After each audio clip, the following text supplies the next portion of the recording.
structure. Now, it's important to understand, why do you really want a friendly URL structure? Well, there are a few benefits. One of the benefits is, of course, it's easier for you to find or direct people to a certain page of your website.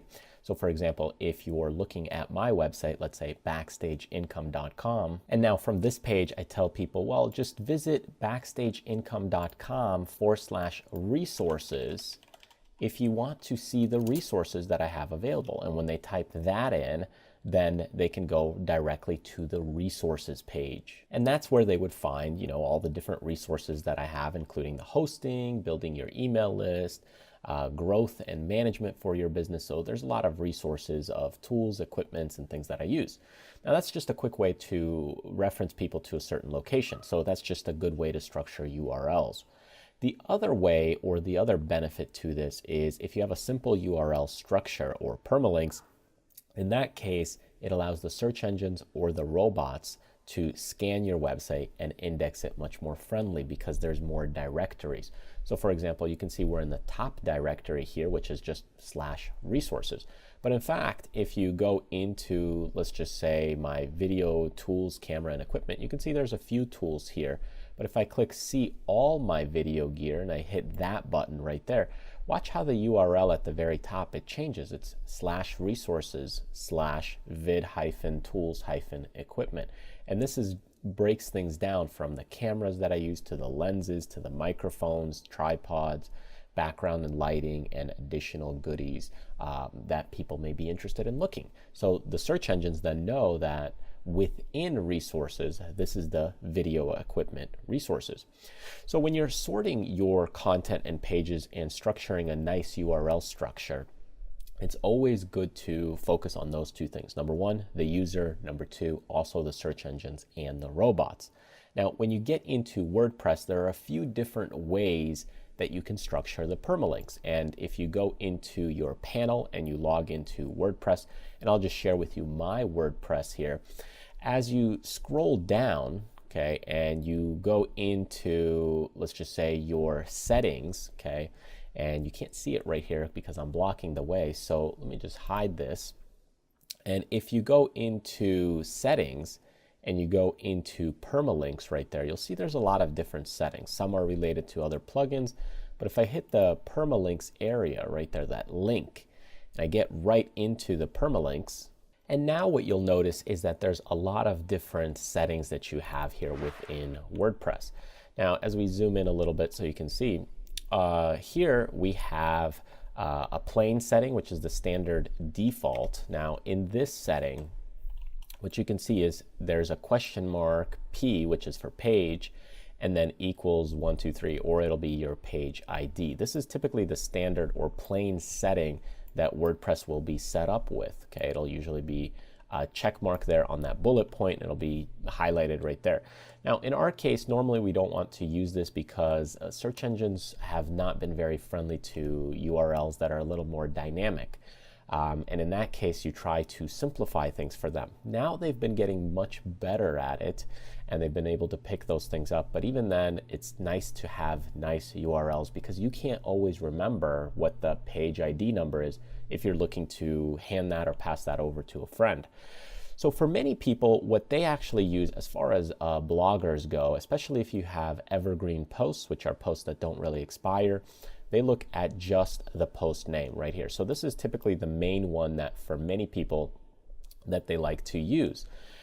Now, this is great at the beginning when you're just posting periodically. The one caveat or the problem that you may have with this is if you have a very similar title or post name that is created with that slug, with that little end extension right there, it can cause conflict. So you have to be really careful with that, and especially as you're posting more frequently.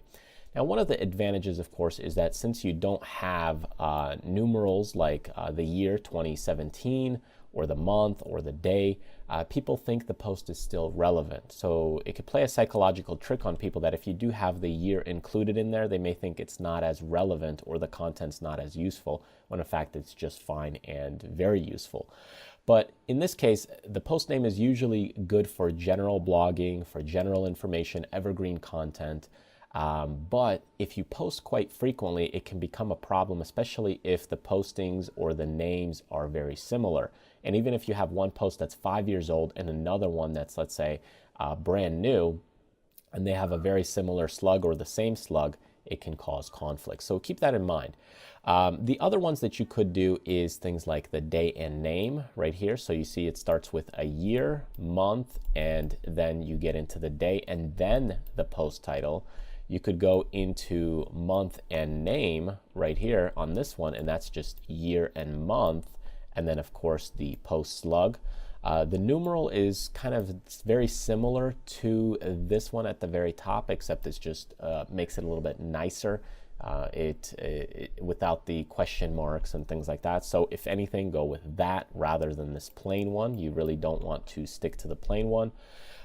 So those are kind of the options that you have. Now, one thing that you could also do is take a look at this custom structure. And this is what I've actually done. And what I've done is just put the year in there. So for me, I use the year at the moment and then the post name. So that kind of gives me a combination of month and name, but without the month. So it somewhat avoids a little bit of that discrepancy that you may get with just doing the post name. So I just put in the year and then I put in the post name there. And that's just the way I structure the page. And if you're going to change it, all you need to do is just click that button right there and go in and hit the Save Changes button at the bottom, and you should be good to go. And if you take a look at the website and now you visit the blog page, so let's just say we go on over to the blog. So you can see this post right here was published January 25th, 2017. That's just the date structure that is mentioned there. If I click it, you can see at the very top, it basically transforms that URL to /2017 and then /my post slug. So that's the permalinks, and that's the way that they structure it. If I go to another post, let's just say further down, let's say this one, December 14th, 2016, I go ahead and I click this one. Since this one's in 2016, it'll be 2016 Project Fi Review Experience. So you can see how this post slug really works, and for these permalinks, combining them together, how it shortens the URL but also makes it very friendly. So in either case, that's just the way that I do my postings, because I post a little more frequently and I don't want to have the trouble of thinking, did I already create something like that? Because sometimes I may do 2 or 3 videos on the same type of subject, but explaining it differently. Maybe one will be a little more visual, maybe one will be a screencast. So there's some similarities on some of the postings that I may do, but I don't want those to conflict and have an issue with my website. So the way that you do it is completely up to you. What's important is that you have a nice URL and permalink structure.